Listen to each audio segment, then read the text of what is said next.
पतंग मैं तो हर साल उड़ाता हूँ, ज़्यादा करके दिल्ली में उड़ाता हूँ। मौका मिले तो बॉम्बे में भी, अगर उस वक्त बॉम्बे में होता हूँ, लेकिन ज़्यादा करके मेरी जितनी भी ज़्यादा अपनी ज़िंदगी में पतंग उड़ाई है वो ज़्यादा करके दिल्ली में उड़ाई है। हम इसको पतंग नहीं कहते, वहाँ गुड्डी कहते हैं।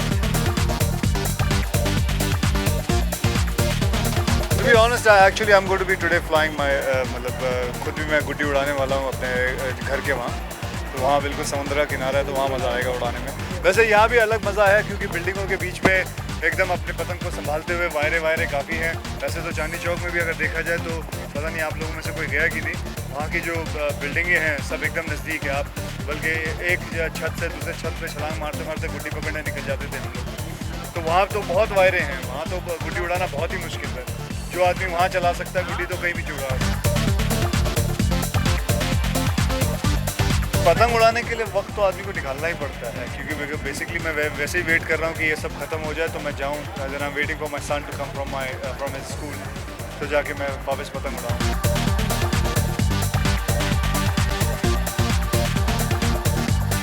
मुझे बहुत मज़ा आता है पतंग उड़ाने में। It's I think being a North Indian, I really enjoyed doing that. I really love doing it, and it's nice that यहाँ भी कितने सारे लोग पतंग उड़ाए। बल्कि देखो ध्यान से देखेंगे तो अभी काफ़ी उड़ने लग गई हैं। दोपहर तक तो बहुत उड़ेंगी। और देखो पूरे की पूरी परिवार उधर बैठा हुआ है, पतंग उड़ा रहा है। और मैं एक्चुअली पहले रहता था बांद्रा ईस्ट में, खेरवाड़ी में, तो वहाँ बहुत उड़ाते थे पतंग लोग, बहुत ही ज़्यादा उड़ाते थे पतंग। खैर अपना हाथ तो खैर उनको बहुत ध्यान रहता है, लेकिन दूसरों की गर्दन ना काट दे क्योंकि एक बार हुआ था हादसा। जू पे कोई स्कूटर वाला चला रहा था स्कूटर, और उससे उसकी गर्दन पे काफ़ी गर्दन कट गई थी आधी हिसाब से, बल्कि काफ़ी मांझा अंदर तक चला गया था। तो बहुत ध्यान रखना चाहिए कि जब हम उड़ाते हैं, पतंग है बनी है आसमान पर उड़ने के लिए, ना कि ज़मीनों से लेके किसी को रेंगते हुए निकलते हैं।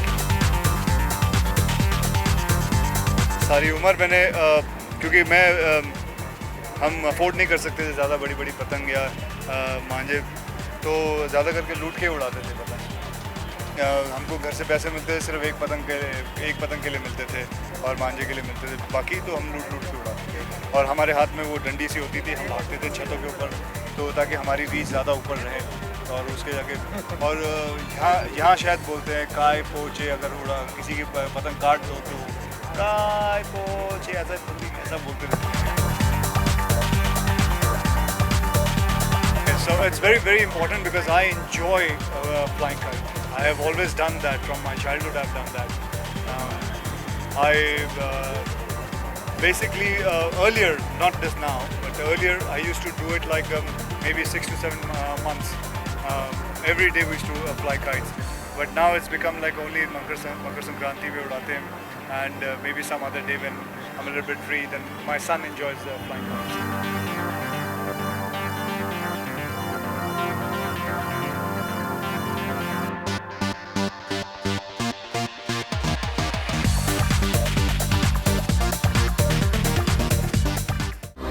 To watch more, log on to www.erosentertainment.com.